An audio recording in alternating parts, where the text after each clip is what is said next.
Chris Scalzo here with Matt Howell. And on this episode of The First Run, Matt, we got a lot to get through. All right, so let's just breeze through it. Let's speed talk like the guy used to do the Micro Machines thing.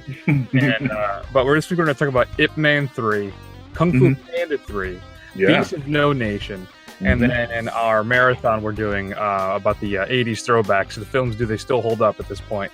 And we're talking about Better Off Dead this week. So we're also going to do our 5 favorite part 3s. And I'm as always, I tried to make this harder on myself than I really needed to. So we'll tell you what all those are. And of course, the Blu-ray DVD picks. And then there's a streaming pick this week that hit Netflix I'm very excited about to tell you about. So that's it. So let's jump into it, though. Typically we would play a trailer here. Here's the problem, though, with the Asian films. The trailers are almost always in the native language. I think this is Mandarin. So it's not really going to do us any good to play a little clip from Ip Man 3. So we'll just talk about it first. Matt, let me ask you, are you familiar with the Ip Man series? Do you know who he is or was? I know a little bit about that. It's a historical Chinese figure, or at least a legendary Chinese figure, but I haven't seen any of the films. I know you and Espo were fans of them. Yeah, and a friend of the show, Ricky, as well, is the one who turned me on to them. So Ip Man is the guy who trained Bruce Lee. That's kind of how he first became known. And then people looked into his story and found that the man led an absolutely incredible life. So the first 2 films, I believe, are on Netflix streaming right now, so you can check those out, which I highly recommend. If you're a fan of martial arts films, they're really good. The third one is out in the theaters now. Also will be released on Blu-ray, I think, and DVD in the next month or so. It's one of those kind of, almost co-releases. So if you're not familiar, Ip Man he's just he's a Kung Fu grandmaster, but he's very much in the chill side, where it's, you only use it when you absolutely have to. You're very humble. He's very, at times, almost like there's a couple of scenes where he meets people. I'm like, oh my, it's like, are you Ip Man? And he goes, yes. He goes, are you a grandmaster of Kung Fu? And he's like, I dabble, and so he's very humble about the whole thing. So in this film, his son goes to the school, and what happens is there's some gangsters who are moving into town, and they want to take over the school because I guess it's on some very valuable property, and they want to do something else with it, put up a mall, something. I don't know what it is. They never really find out. They just want the property. So Ip Man and his students, his pupils, they end up defending the school from basically these consistent attacks. Like almost once a day, this gang will come in and try and scare people out of the school. And there's a big scene where his son gets kidnapped, and there's I should say a bunch of the school kids get kidnapped. And one of the other fathers of one of the other students there is also a Kung Fu wannabe master. So he's jealous of Ip Man a little bit, but he's still a good guy. He does the right thing, but then there's sometimes he does the bad thing because he wants to prove himself. And that's a whole other thing. So here's the thing I had with this film. It feels like the setup to an episode of the A-Team in the beginning. The production values, the acting, everything felt kind of. It's not as good a film as the previous 2 movies. It isn't. And a lot of it seemed, I don't want to use the term amateurish, but it seemed very kind of, like I said, almost like an 80s action TV show. The way everything is set up, the plot's very rote. There's really nothing interesting that's happening. There's an interesting play, sort of, they try to get into between the other father and Ip Man. And eventually the film ends, but then there's another whole 20 minutes of movie after that. So what happens is he ends up defeating the gang and the gang leader. Oh, did I tell you who the gang leader is? No, you did not. It's Mike Tyson. So it's Mike. So, and I feel like there's a couple of scenes where he speaks Mandarin, which is kind of funny. I think I'm in my head, I'm like, did Mike learn Mandarin? I think he just phonetically memorized how to say these phrases. Right. So, and it's such a weird thing too, having a guy that big and scary, and then you hear that voice. To this day, it still is. It's weird. It's a little shocking. Yeah. So there's, of course, they said basically Tyson is in this to give Ip Man a different fight, right? So instead of fighting another martial artist, he's fighting a boxer. Right. And it's Mike Tyson, one of the most terrifying boxers that ever lived. So wait, he's playing himself? No, he's playing. He's playing a gangster. He's okay. playing the head gangster of the people trying to take over the school. Gotcha. And his whole thing is basically he's all about honor. Mike Tyson in the film.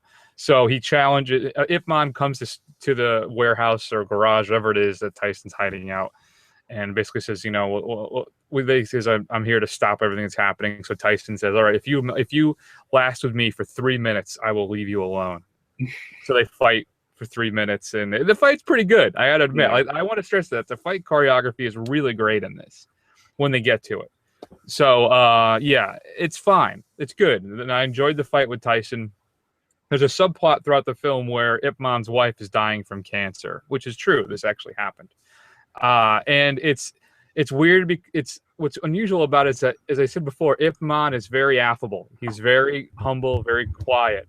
So you almost get the feeling like when she tells him she has stomach cancer, he'd be like, Now he does dedicate himself to her care in her final days, and it's important because what happens is, remember the other father we talked about before? Yeah. All right. So he starts challenging. He feels he's not getting his respect. So what he does is he goes to this restaurant that all the masters hang out at, and he starts fighting them all like one at a time. He challenges them, fights them, beats them, beats. So then there's the thing where Ip Man has to come and save the reputation, or this new guy will be the new Kung Fu Grand Master. And Ip Man doesn't show up because his wife. He's caring for his wife, and you really see the passion that he has and the love for her as he stays by her side through her remaining days. So eventually, of course, they end up having the big fight. I'm not going to tell you who wins. I'm sure you can figure it out. But that fight scene is really good too. But it's like I said, it almost feels like added on because you have the gangster fight, and then you have the issue where you have this other guy who wants to be the new Grand Master, and nothing really ever fully gels for me. Mm-hmm. So it's just it's like I said, it's like a couple episodes of the A-Team that they decided to combine and make into a TV movie. Mm-hmm. So and just like the previous films, you get a little bit more Bruce Lee. They keep teasing you with the Bruce Lee. I think I don't know if he's in the first one. I think he is, but he's a really young little kid, and he wants to be trained by Ip Man, and he's too young. And then in the second film, he's a little older, and Ip Man still, I guess, doesn't train him. And in the third film, he's more of an adult now, and he shows up in the beginning to try and impress Ip Man, so he'll take him into his school. And then he shows up again a little bit later on, but he's never really like a huge presence. It's more of a, remember, this is the guy that trained Bruce Lee. That's why we're so concerned. Right. So this is a little bit of a when are we getting to the fireworks factory type thing? Yeah. But it never happens. Right. Because, and I want to stress, I say this because Ip Man's story is fascinating, and it's well worth watching. You don't need the Bruce Lee intervals for it to be an interesting story.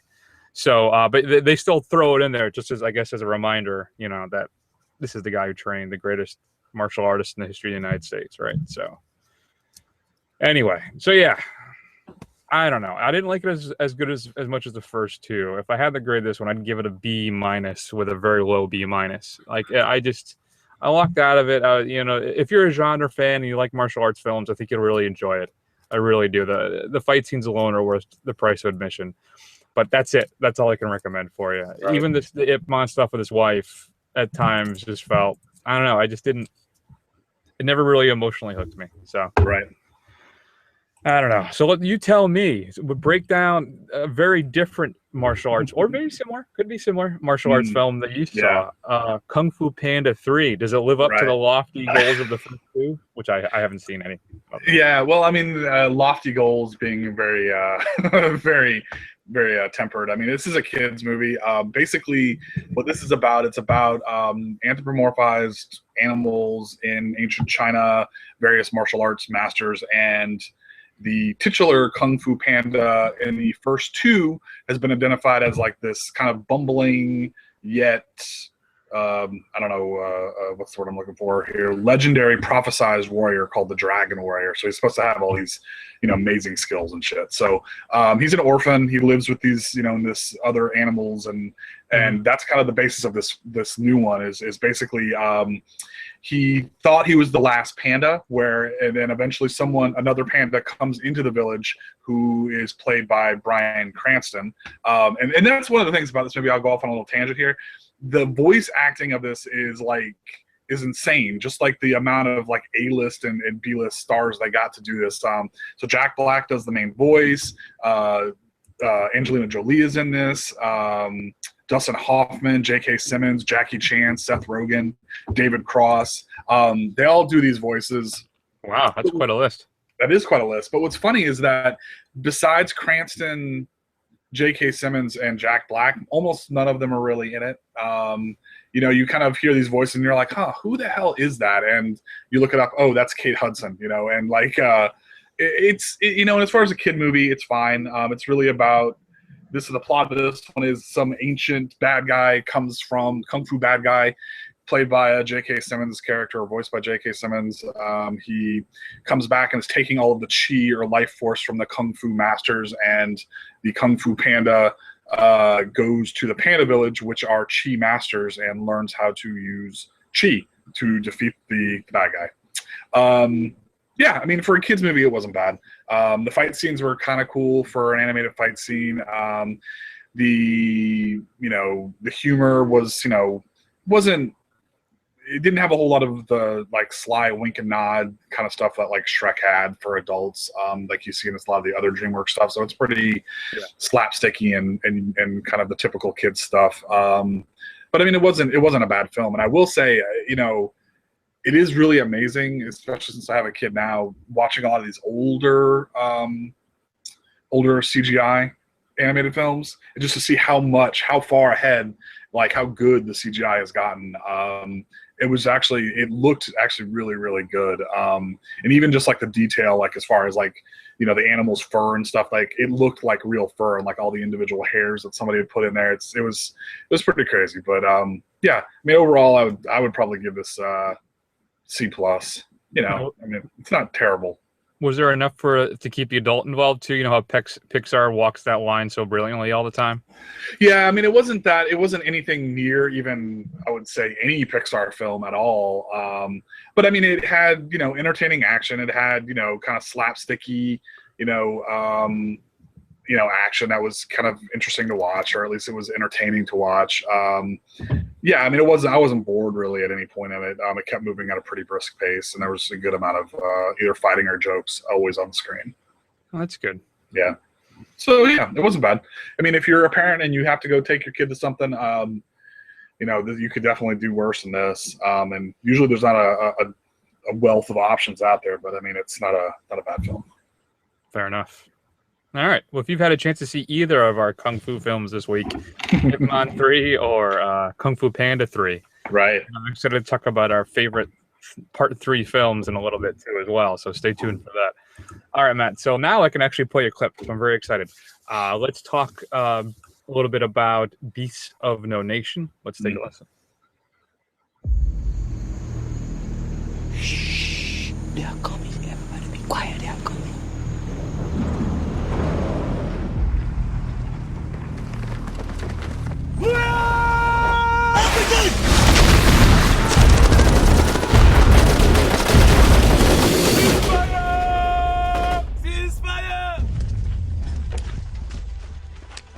Map this victory. Set it up. Go and be me my judge. Agu!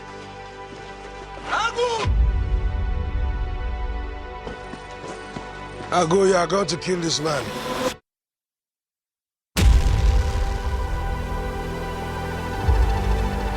Agu, these are the ones that killed your family.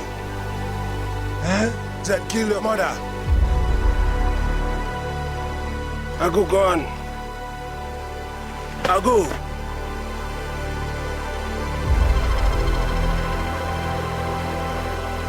These are the ones, the dogs that killed your father. That is your family's blood.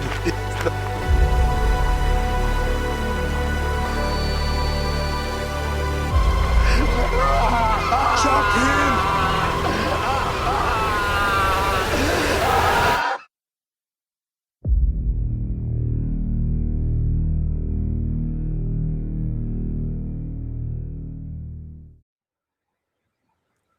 So, Matt, Beasts of No Nation seems to have gotten some Oscar snubs. That seems to be the default one. Everybody says, "Wow, I can't believe this received no nominations whatsoever."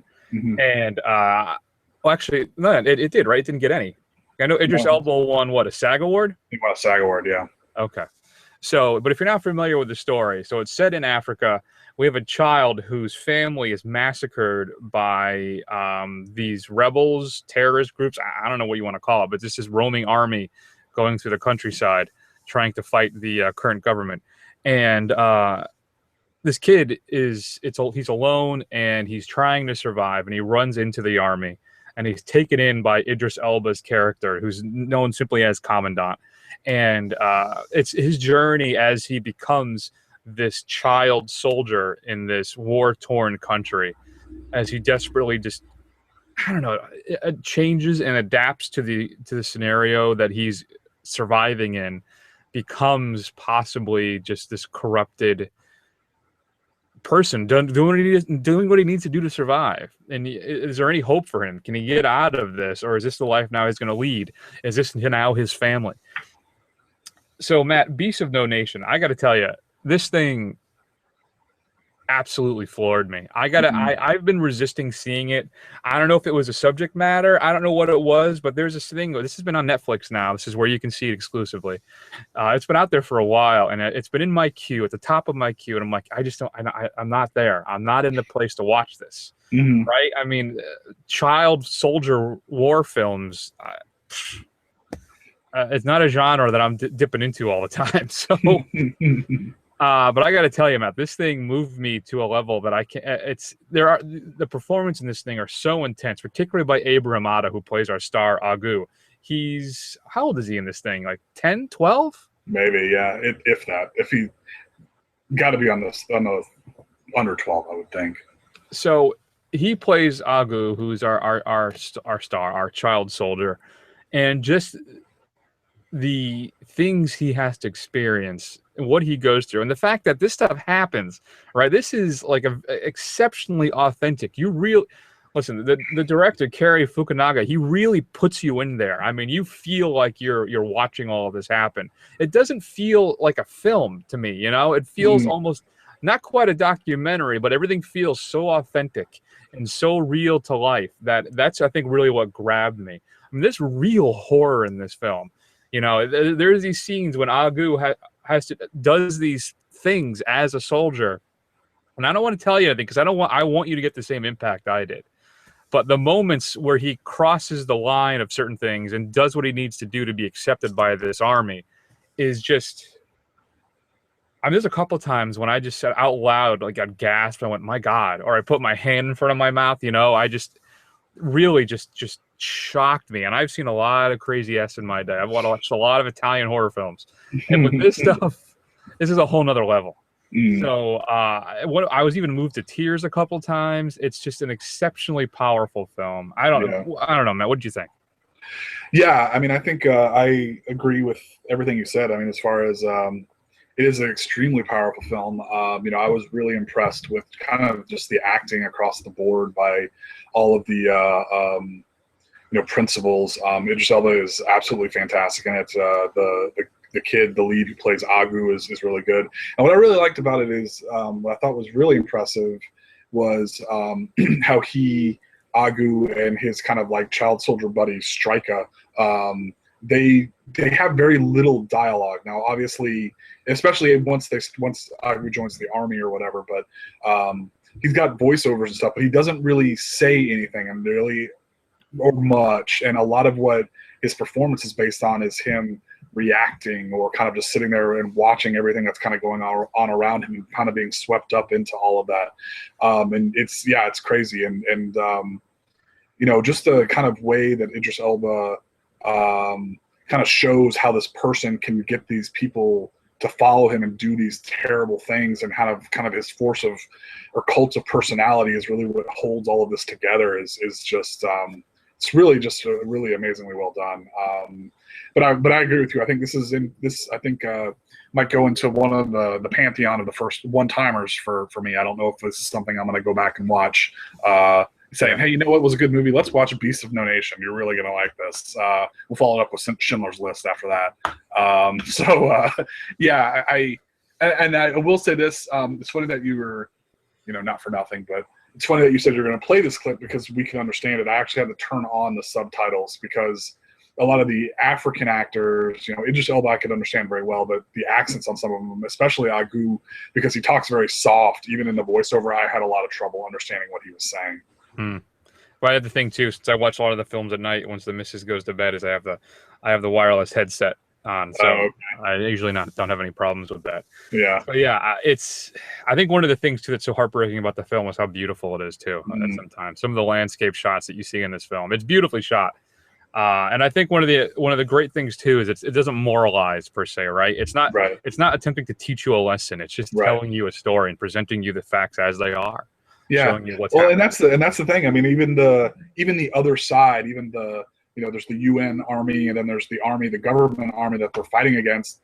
Those armies are not presented really in any more of a flattering light than this rebel group, really. And yeah, I mean, it was really well done. And the guy who directed it, Cary Fukunaga, he is the guy who directed the first season of True Detective. So if you liked that, you like how that visually looked, which was really, really striking, especially that one episode where it was all one shot. Yeah. I think this is something that kind of really keeps going with that. I'm really interested to see what he does next. Yeah, me too. So yeah, it's for me. I was watching this thing. It's not just about him about Agu trying to survive this. It's so much also about just this desperate need to feel kind of wanted, you're right, and be part of something. But also, I think Idris Elba, like you said, I think this is his best performance. I think this is the best thing I've ever seen him in.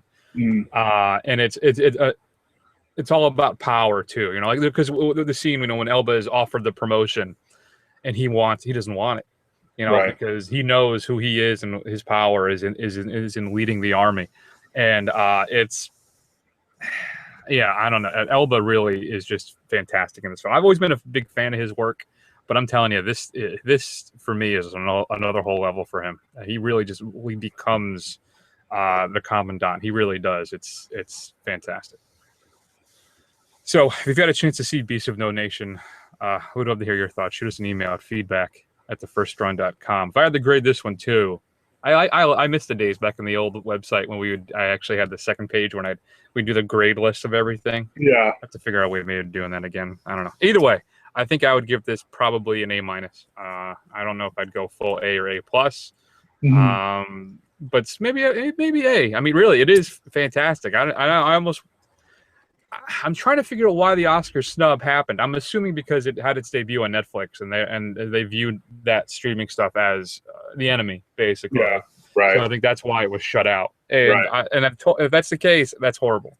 Right. Because there's a lot of merit in this film, and it demands to be seen. So, I don't know. All right, Matt, let's talk quickly about what's coming up on Blu-ray and DVD this upcoming Tuesday. That's February 9th. All right. For me, man, it's the second weakest of the franchise for Daniel Craig, and that's Spectre.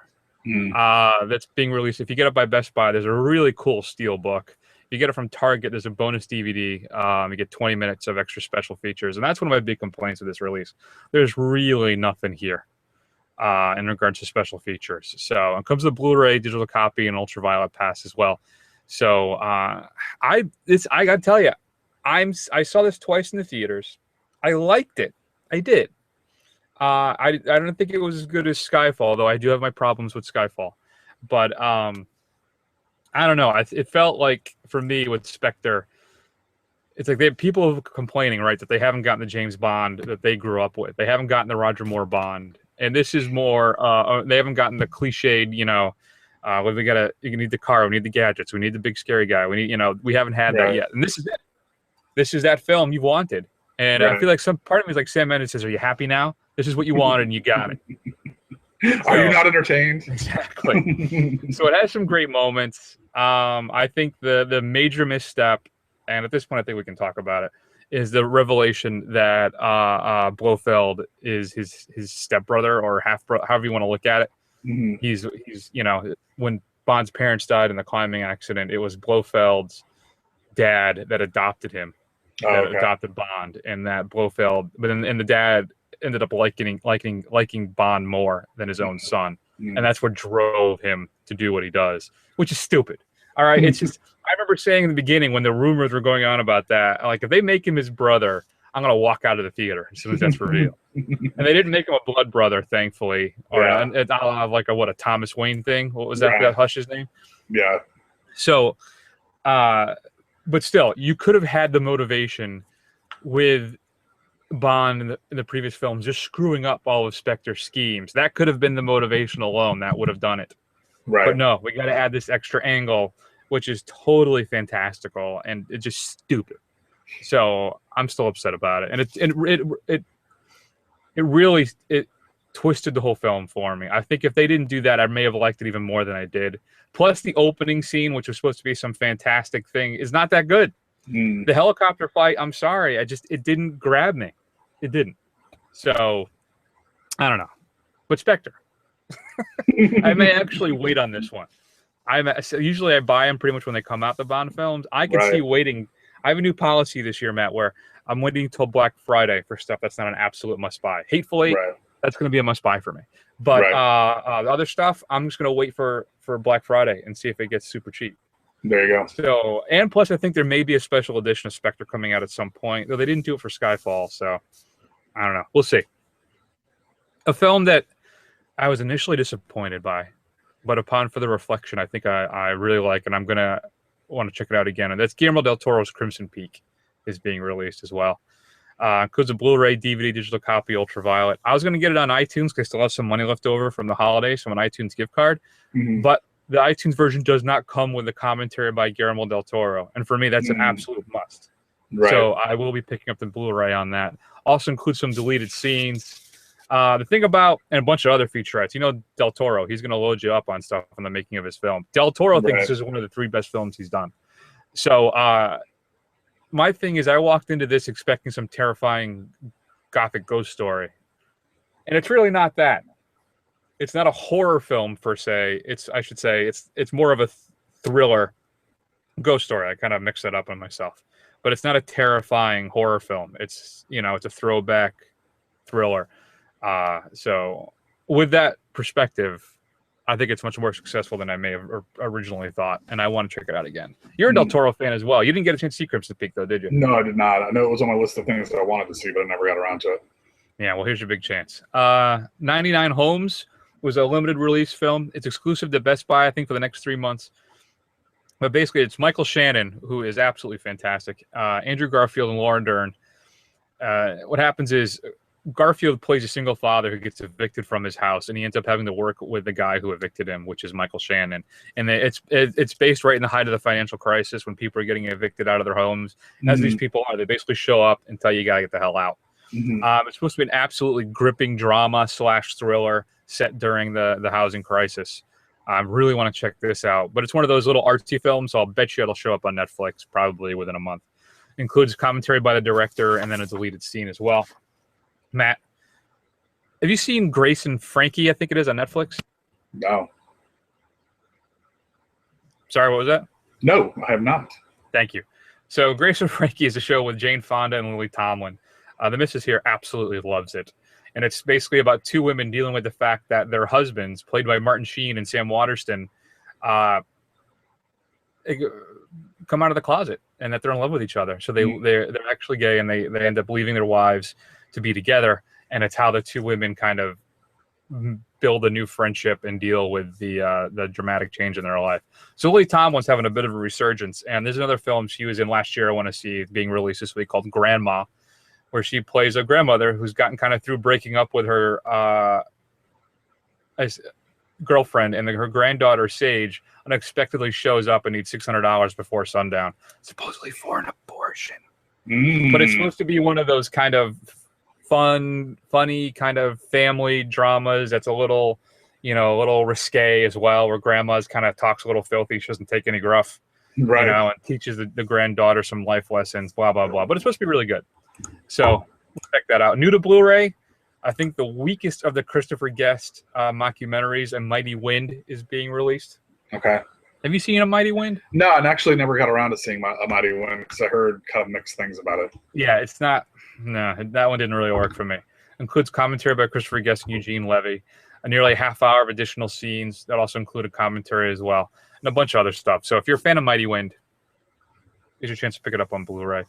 And then the Lucio Fulci classic, A Lizard in a Woman's Skin, the Italian thriller, is being released on Blu-ray as well, I believe from Mondo Macabre. So if you're a fan of Fulci's work, and this is one of his earlier films, and it's actually one of his better ones, you can pick that up on Blu-ray finally. Matt, your streaming pick of the week. What am I going for my streaming pick of the week? What do you think? What do you think I'm choosing? I don't know. Better Call Saul. Exactly. Season 2 of Better Call Saul starts in about a week? Does it already? Yeah, it's mid-February. Oh, okay. So if you're not a fan, I'm telling you, Better Call Saul for me was the best television series of 2015. Yeah, it was really good. Although Fargo season 2 was really good too. That's true. I think Better Call Saul was slightly better. I'll give it the edge. Yeah, and I'm a big fan of Mike. If you're a fan of Mike Armentrout, he has an exceptionally strong episode. Well, he's strong throughout the whole season, but he gets his own standalone episode that really gives you the origins of Mike Armentrout's character and why he is the way he is. And I'm telling you, for me, that was one of the best episodes of television I've seen, period, I think. I really, really liked it. And the show itself is fantastic from start to finish. There isn't a weak moment in this whole series so far. Only one season in, 10, 12 episodes. So. But if you like Breaking Bad, I'm telling you, you have to watch Better Call Saul. It is absolutely fantastic. So, and you know how Breaking Bad was solid but got better as it went? Better Call Saul, I think, is a home run right out of the gate. So, yeah. It'll be interesting to see if it can maintain that. That'll be the real key. Season, we're going to get into where, this where Saul Goodman really starts, right? So first season was kind of building him up. And then the second season, I guess, is now Saul Good, man. Saul Good, man. So you're straight to DVD pick of the week. I went with Zombie Croc. I didn't even look at the description. I just saw the term Zombie Croc, and I had to go with it. So it's a team of researchers and a mysterious hunter known only as Crocodile Jack. Oh, what was his name? I'm trying to think of the Red Zone Cube episode now of the Mystery Science Theater. I'm Pete. Cherokee Pete. All right, anyway. If you haven't seen Red Zone Cube episode of Mystery Science Theater, it's one of the better ones. Cherokee Jack. That's what his name was. I'm Cherokee Jack. And he kind of says it over and over again. All right, let's regroup. A team of researchers and a mysterious hunter known only as Crocodile Jack venture into the swamp to battle a monstrous resurrected swamp beast that has been mutilating and devouring town locals. As they venture deeper into the swamps, losing team members as they go to the gigantic carnivorous undead reptile, they discover that a voodoo priest, what else would it be, has been orchestrating the resurrection of not only the vicious ancient creature, but a horde of flesh-eating zombies as well. It'll take more than big guns and brawn to stop the zombie croc. I'm trying to think, what would be more terrifying? What's the most terrifying zombie animal we could think of? The most terrifying zombie animal I could think of. Zombie dogs? Because I guess they'd be everywhere, right? That's a good one. I was trying to think of something really cute that you wouldn't suspect. Like a zombie bunny. Like a Bunnicula type thing. And then you for one hurt. Remember Black Sheep? Did you ever see that Black Sheep film? Yes. The zombie sheep? Yes. That's a good one too. Oh, it's a good zombie animal. You know what? Zombie yellow jackets are wasps. Yeah, I think they're bad before. Any kind of zombie bug, since there'd be a lot of them, Zombie spiders? That would be terrifying. All right. So, Matt, let's move on. Let's talk about, and I'm excited to play this clip, so we're going to pause again. And let's hear a little bit from Better Off Dead.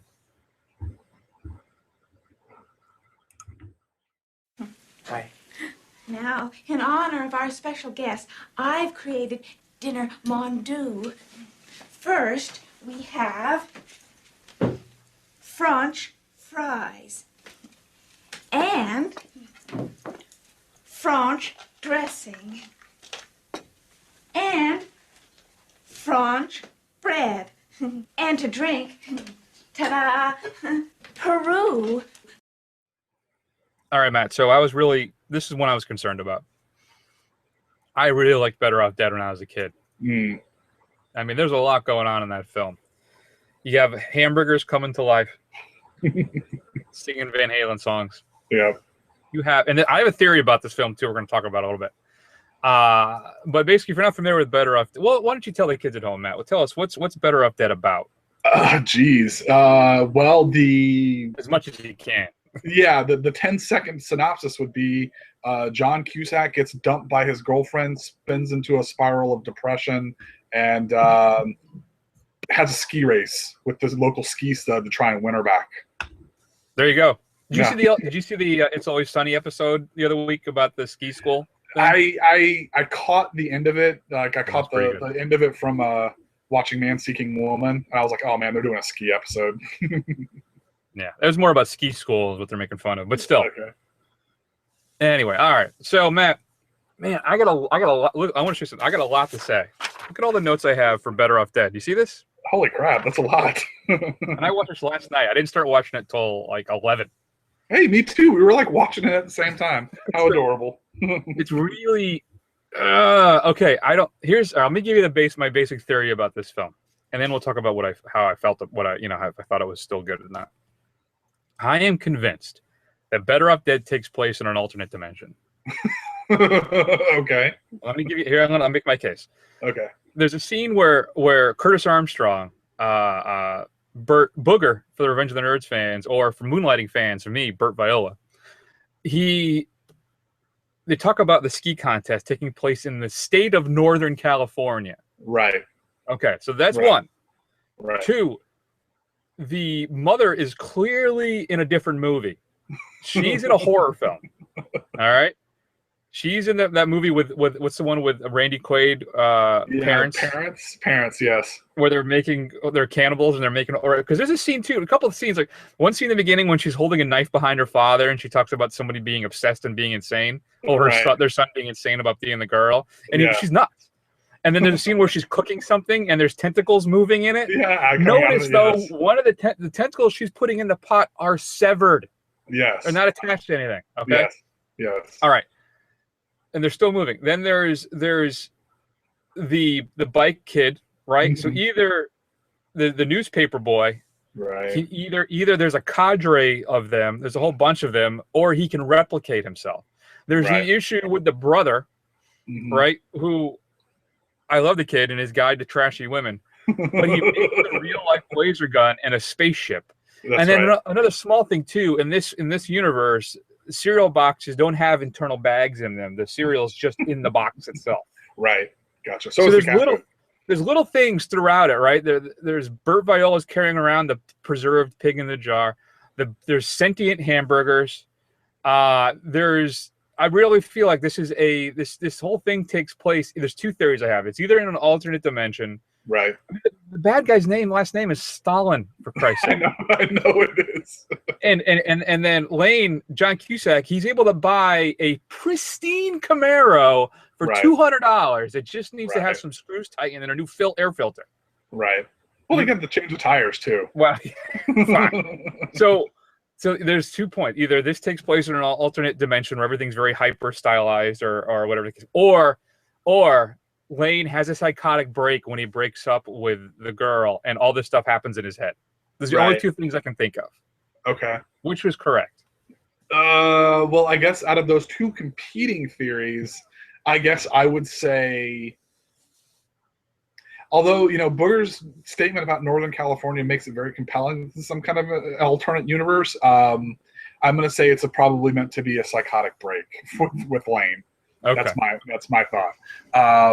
I'm going with the multiverse theory myself. You're going with the multiverse, but I guess there's always a third, less fun theory that this is basically an '80s version of nonsensical, like Family Guy cutaway gags. That's basically what this is. It's a bunch of non sequiturs kind of smushed together with an overarching skeleton of a plot thrown in there just to kind of make everything hang off of it. That's not as interesting a theory for me. No, it's not. It's not. It's the most likely, but it's not. It's not as interesting.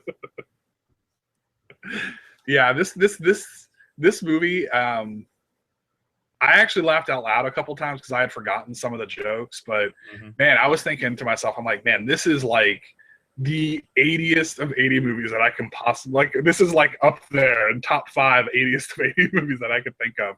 You got the friend who is a drug addict, but he's kind of a wacky drug addict. He's a fun drug addict. He's a fun drug addict. That's right, where drugs are fun. You have all kinds of kind of really morbid, inappropriate jokes about things like suicide or keeping a woman basically captive and trying to force yourself on her with the kid across the street and this foreign exchange student. I want to talk about Ricky for a quick second. I think at times he gives an Oscar-worthy performance in this film. Yeah, he is fantastic because he's subtle and tragic and just a little rapey. Yeah, but there's a couple scenes where he does a quick aside to Lane where he gives a little subtle little wink that just for me killed me. I laughed probably for like a minute straight with that. Just that small little thing. All right, continue. Sorry. No, it's okay. Yeah, it just has so many things that they come completely out of nowhere. But the put upon dad, the absolutely insane mother who just makes like giving Lane TV dinners for Christmas, which were all supposed to be frozen. They've probably been sitting under the tree for at least a day, right? At least overnight. There's another thing about the alternate dimension too. Is the weird goo stuff she makes him for dinner one night that actually runs off the plate and off the table. Oh, does it? I didn't see that. I didn't see that it moved. That it moved away. Yes, yeah. I mean, this has got everything, every 80s cliche you can possibly imagine, up to and including the ski race at the end with the blonde towhead jerk jock named Stalin. At least they didn't go with Hitler. At least they didn't go with Hitler or Pol Pot or something. That probably would have been a little more contemporary. It was fun. I mean, I liked it. John Cusack, he puts on a pretty good performance. I mean, you just kind of got to go with it. It's just kind of like you realize, okay, it's an 80s film. And what's funny watching 80s films, and I kind of, when you watch films from like the 40s and 50s and kind of like the casual racism that's in them, and that kind of makes you uncomfortable, even with the really good ones, even like Breakfast at Tiffany's, which almost gets completely taken off the rails with the Japanese caricature in there. Rooney, that almost ruins the entire film. Yeah. It probably should if I was a more moral person. It kind of does. It kind of does.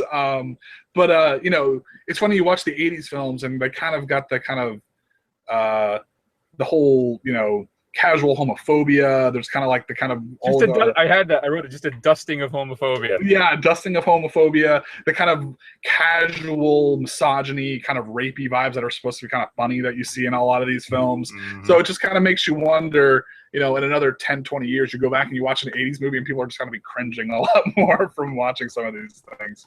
I did notice, though, I felt that the African-American community was relatively well represented. They didn't have any starring roles, but they got some good jabs in there throughout the film. And they were, so I appreciated that. Well, yeah, I mean, that is one of the classic lines of throwing away a perfectly good white boy. I mean, that was...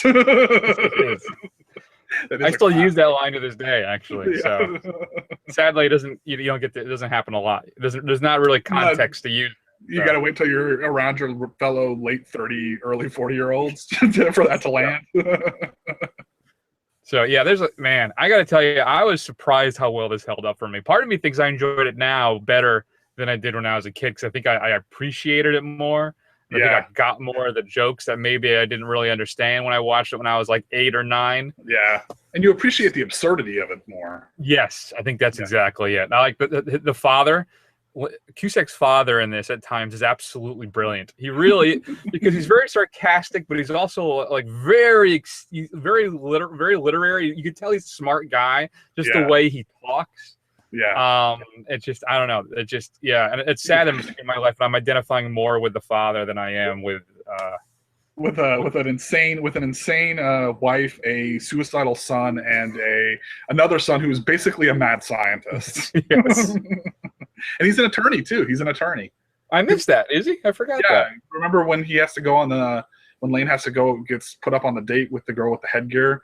That's his law partner.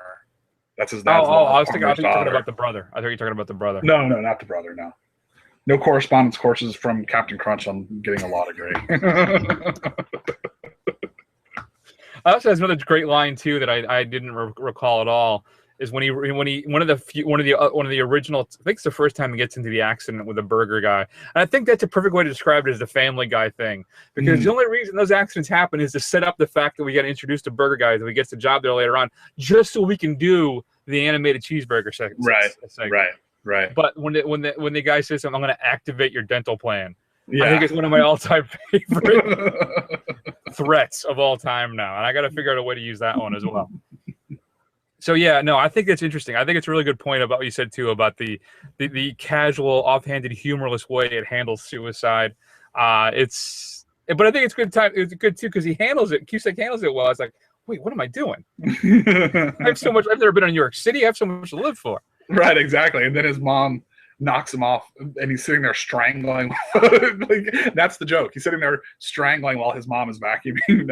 I want to point out this another point too, where you know that the mom is psychotic. She's trying to kill him there. That scene, she's holding that door against him so he can't come back. Right. She knows he's there. She knows. So anyway, yeah, I got to tell you, for me, I am fantastic. I think so far this may be the strongest film we've revisited so far. I think I think easily. So I think that is definitely true. I would even consider. I don't own this. I would consider going and buying this if it was like like on a $5 Blu-ray or something. Yeah, I agree. It was that strong. I cannot say that about anything else that we watched so far. No, I guess not. I wonder where Ricky is today. Oh well. So if you had a chance to see Better Off Dead, if you're following along with us, because I'm sure you're not, I think you are, shoot us an email at feedback@thefirstrun.com. Matt, so let's take this opportunity then to jump into our favorite part 3s. I think our lists are going to be very similar. Here's the thing. I made this very specific, and I don't know how far I should go. And now I'm wondering, when I was going over the list, should we have waited for Captain America Civil War to do this list? But I don't know.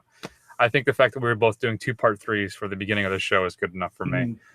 Here's the thing that didn't make my list, because it's a trilogy, but the films are not necessarily related. They're not the continuation of a story. So you will not find The Good, the Bad, and the Ugly on my list. Oh, okay. Because it's also, I believe, Eastwood may not even play the same character. He's got 2 different names in the series. Yeah. So that film is not here because that's not a 3rd film in a series. It may be part of a spaghetti western Leone trilogy with Clint Eastwood, but it's not a part 3. Okay.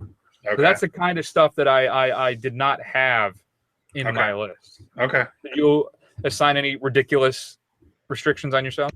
No, I didn't. I think that's a good point on The Good, the Bad, and the Ugly. I mean, I had it on my list, but now that you said that, I'm going to take it off in favor of something else. So we'll just go with that. Okay. I think all of my other selections, with the exception of maybe one, fit your criteria though. So I think we're okay. And then here's what I think struggle with too. Where does Return of the Jedi fit? Right. Do you go as a part 3, or is it it's a part 6 now, Matt? It's a part 6 now. Right. So do you go, though I know you feel that this struggle, this is why I don't know what to do about Jedi. I know for you the prequels never happened. So I think legitimately you can have Jedi on your list. Right. But this really bothered me and I wasn't sure what to do about it. Yeah. Well, let's get started and we'll see how that goes. All right. Well, okay. So let's see. I'll go first. So you get the ultimate number 1. Okay. Here's where I'm stuck. My number 5 initially was going to be Return of the Jedi. Okay. And then I felt, well, you know what, Chris? If you make these arbitrary rules that mean nothing, you have to stick with them. That's right. So then Jedi got taken out, and then I had Prisoner of Azkaban as my number 5 for quite a while because I'm a huge Alfonso Cuarón fan. Gary Oldman is fantastic in this film. I think this is the best of the Harry Potter movies. Yep, I agree. But I ended up going with Mission Impossible 3.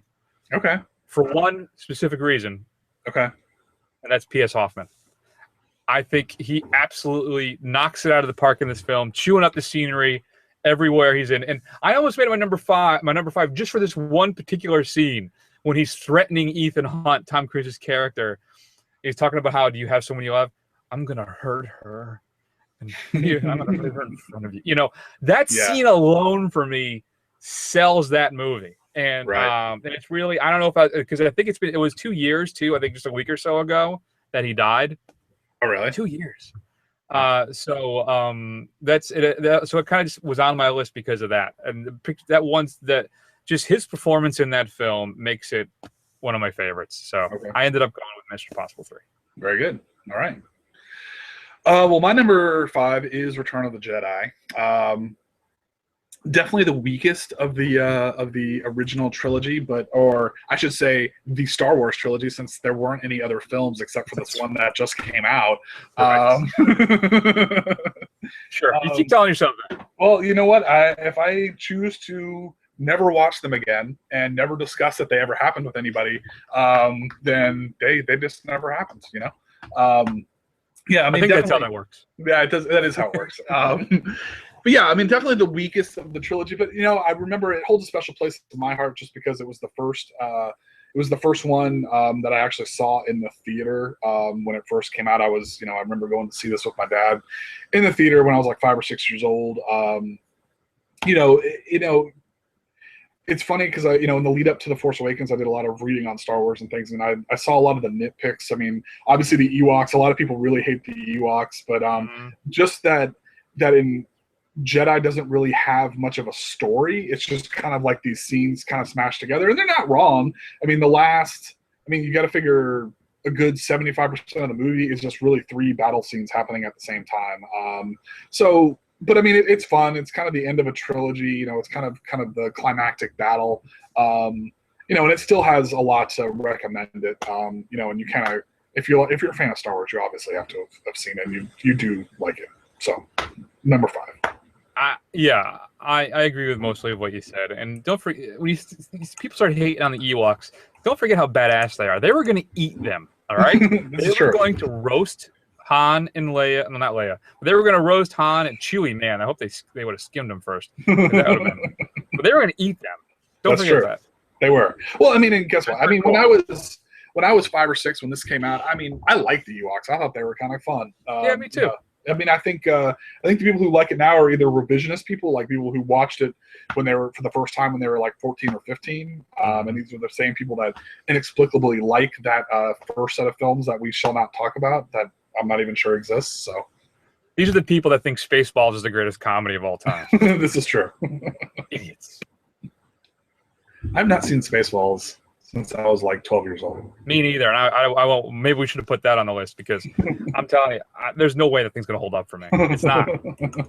So, all right. My number 4, and I'm curious if you're going to fight me on this so I can prove you wrong. My number 4 is Army of Darkness. It's my number 4 too. Ah, nice. Let's talk about it. A lot of people get confused because of Evil Dead 2. They think that Evil Dead 2 is a remake of Evil Dead 1. Right. Well, let me explain to you what happened. So the beginning of Evil Dead 2, the first 10 minutes of it is basically Evil Dead, kind of rehashed. But what happened was they wanted to explain what had happened in the first film. They couldn't get the rights to the first film, so they kind of just reshot parts of it to kind of fill you in on what the hell's been happening. Right. And then basically what happens is Evil Dead 2 starts when Ash falls into the puddle and pulls his head up and he's possessed. That's technically where Evil Dead 2 starts. Okay? So that's why Army of Darkness is part 3. And this army, the Ash that we all know and love, was built and cultivated. The seed was planted in Evil Dead 2, right? Mm-hmm. But it wasn't until Army of Darkness that you really got the Ash that we all know and love. The Ash of Ash versus the Evil Dead that's on whatever the hell it is. Stars right now. The thing that really brought Bruce Campbell into the B movie lexicon, and made him the star he is.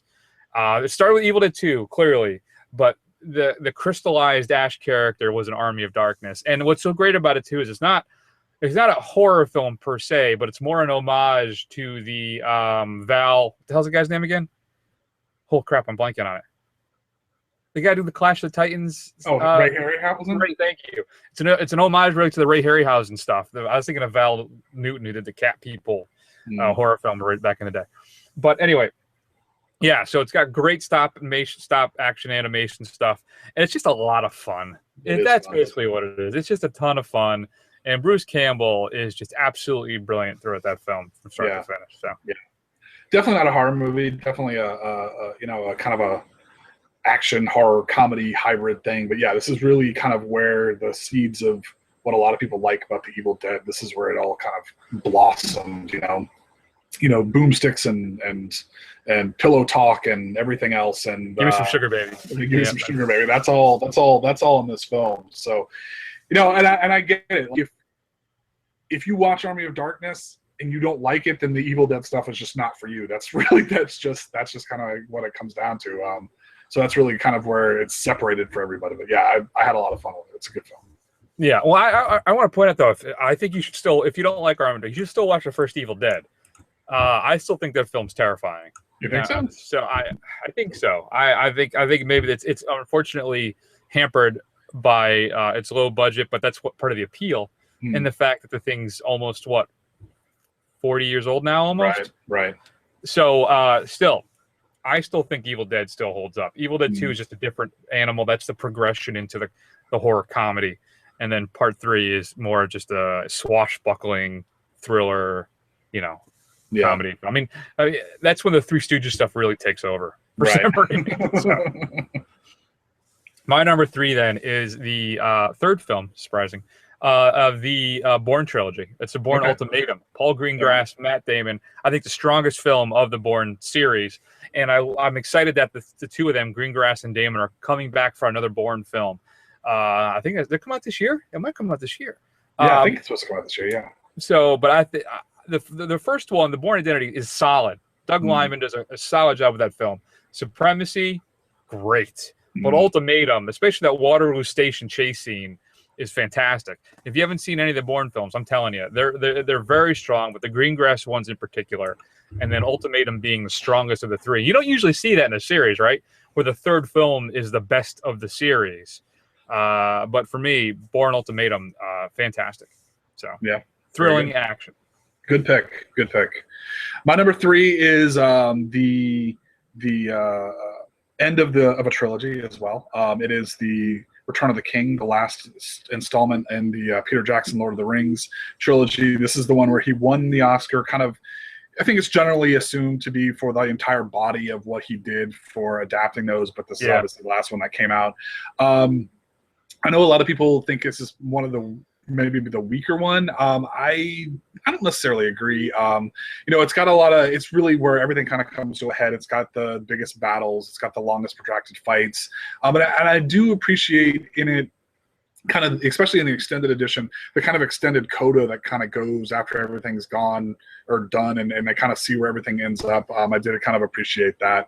But yeah, it's still I watched it, I watch it probably once a year. I know I'm a big fan of the Lord of the Rings trilogy. I don't think you're as big a fan as I am, but I do watch them about once a year. But yeah, I mean, the visuals still hold up. The story still holds up. It's still really exciting to watch. The performances are still really good. So yeah, I think it's definitely if it's weaker, it's only barely. Interesting. Yeah, I definitely think that the Oscar was just for the massive work for the whole series. I always thought that I gotta admit, I'm in the weaker of the three camp. I think Two Towers may be the strongest for me. Yeah. But still, yeah, no, it was right outside. It's definitely an honorable mention for me. Okay. All right, so Matt, let me tell you, my number 2, my next 2 are pretty cliche. Yeah, well, I think we might actually have the same 2, although they may be in different orders. So I don't know, because you're not a fan of this franchise as much as I am, so I don't know if we're going to have the same. No, I think we are. All right. Well, my number 2 is going to be Indiana Jones and the Last Crusade. Steven Spielberg, Harrison Ford coming back for what we thought was the swan song, which should have been the swan song for Indiana Jones. This time we're after the Holy Grail and all the fantastic stuff. Basically everything you want in an Indiana Jones movie, they got in here. You got your Nazis, you got your great sound effects for the punching, which if you didn't know was a bat against leather jackets, if you ever wondered how he got that sound.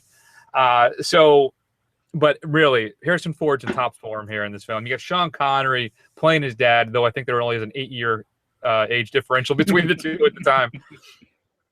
But still, it's just a ton of fun. Yeah. Last Crusade really is a top way to go out, and possibly one of the all-time, well, clearly one of the best all-time part 3s, if not one of the best sequels ever made. Yeah. So Last Crusade. Yeah.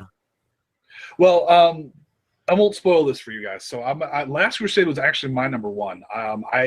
Everything that Chris said, absolutely true, but I'll go even a little bit further and say it's really a return to form. It's very, maybe not quite as good as Raiders of the Lost Ark, but it's really, really, really close. It's got a lot of the same charm, the humor, the action, the principles, the way they interact with each other is just fantastic. I can't recommend the movie enough. It's definitely, Temple of Doom was a big drop off, but it shot right back up, and then why they made another one, I don't know, but really the final shot of them kind of riding off with the sun behind them was a perfect way to end it. That's the way they should have. That's the way they should have left it. But unfortunately, they didn't. But again, revisionist history is fine. Just pretend that fourth would never happen if you never watch it. You're not missing anything. I don't know. I think the invincible refrigerator is I think something everybody needs in their home, especially if you're a disaster prepper. All right. All right. So why don't you tell me then, Matt? What's my number 1? If it's your number 2. So your number 1, my number 2 is Goldfinger. It is indeed. It is Goldfinger. Chris, you're the Bond expert here. Why don't you take it away first? All right. So I still think to this day that From Russia with Love is the best Bond film ever made. I think if you put Sean Connery in On Her Majesty's Secret Service, that's the best Bond film ever made. But the one that started it all, but the one that really solidified who James Bond is as a film character, as a cinematic character, is Goldfinger. That's where everything comes together. You have the exotic women, you have the gadgets, you have the cars, you have the outrageous sidekick, you have the crazy villain. The larger-than-life villain. Everything that the Bond formula is known for begins with Goldfinger. And it's the archetype film. It's the one that all the other films basically get compared to. Right. So if you're going to go with a Bond film, I guess you'll start with Goldfinger and then check out the rest of them. Still, my money's on From Russia with Love, but Goldfinger is the prototype. It's also influenced a ton of films after it as well. And I'm not talking about just Austin Powers. So so it's for me easily. It's my number 1. I'm a huge Bond fan. It's the most beloved, the most it's one of the absolute best Bond films and best spy action movies ever made. Yeah. I don't know if I could really say it any better. I mean, I think you're exactly right. It's definitely the template that is a Bond movie. And then, a lot of the one-liners that people think of when they think of James Bond, they come from this film. So really, it's probably the one with the greatest cultural impact, longest lasting. Again, I think it was my number 2 just because I'm not as big a fan of Bond as you are. So I'm not going to go. If I had to put Last Crusade or Goldfinger up against her, I'm probably going to pick Last Crusade, 8 times out of 10. But it's still a fantastic film. It's something you have to watch if you're a cinephile. There you go. I agree with that. So, did you have any honorable mentions, Matt? Yes, I did. Prisoner of Azkaban. I think really the only Harry Potter movie that I would ever consider watching just to watch it. I don't think I would really watch any of the other ones just because I felt like it. Born Ultimatum. I would say here at the house we've been going through them again. Oh, have you? Yeah. The missus was really wanted to watch them again. She hasn't seen them since they came out. Okay. So we're actually on the last one. Deathly Hallows Part 2 is the next one to go. So, and it still holds up. Azkaban is still I think the best one. Yeah.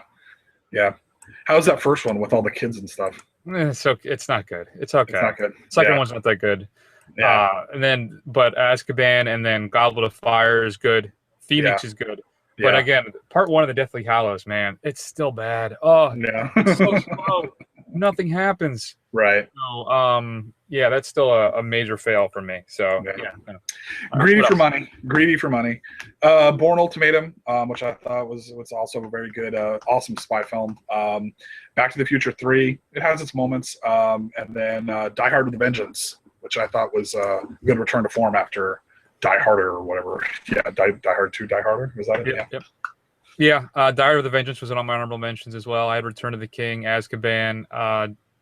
I had a Good, Bad, the Ugly, and Jedi on here originally until I really thought about it. Toy Story 3, Lady Vengeance, which I think may fall into the whole is part of the good, the bad, the ugly problem. Right. So that's why I couldn't include that. Thunderdome. I'm not a huge fan of Thunderdome. So weak out of all of them. So it is, but it's so 80s that I love it. Master Blaster. That's right. Dark Knight Rises.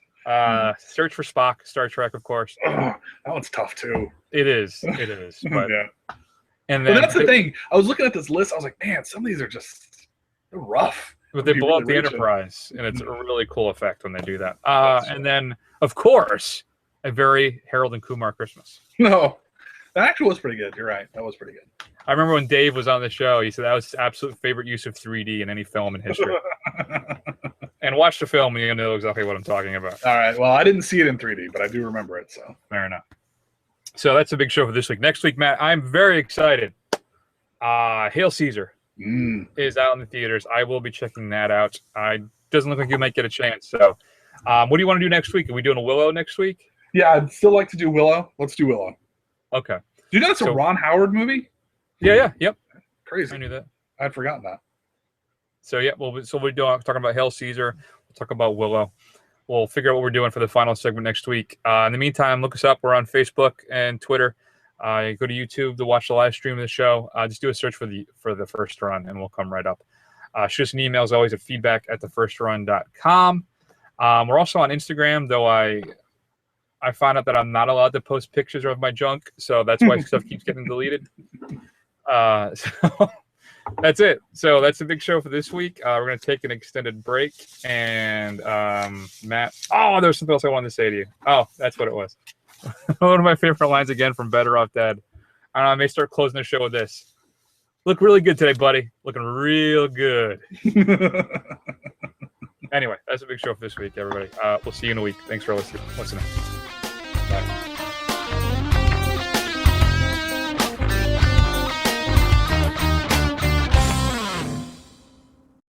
The Guffman news is really big, and I don't truthfully think that the cast understand how big.